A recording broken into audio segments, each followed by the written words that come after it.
ఇప్పుడు రీసెంట్ గా ఒక ఎన్ఎస్జీ కమాండో ఫెయింట్ అయిపోతాడు. ఎన్ఎస్జీ కమాండోస్ ని మనం the fittest in the world అని కూడా అంటారు. సో ఈ ఫెయింట్ అయిపోవడానికి కారణం ఏంటి? దీనికి రీజన్ హీట్ స్ట్రోక్. ఇయర్ ఇండియాలో సమ్మర్స్ డెడ్లీగా ఉండబోతుంది.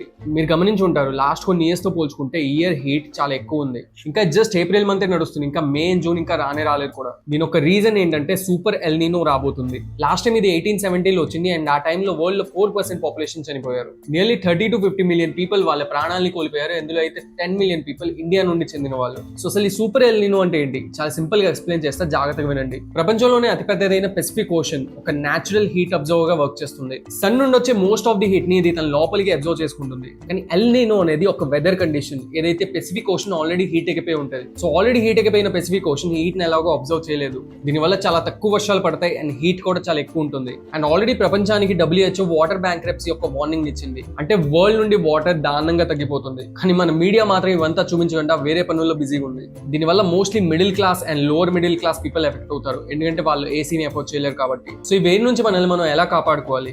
జాగ్రత్తగా వినండి. ఫస్ట్లీ మార్నింగ్ 11 to 4 PM లోపల అసలు బయటికి వెళ్ళకండి. ఒకవేళ వెళ్ళాల్సి వచ్చినా ఫుల్ స్లీవ్స్ బట్టలు వేసుకొని బయటకు వెళ్ళండి. And time to time water and other liquid drinks ని కన్జ్యూమ్ చేయండి. సో మీరు హైడ్రేట్ గా ఉంటారు. ఛానల్ ని ఫాలో చేసుకోండి.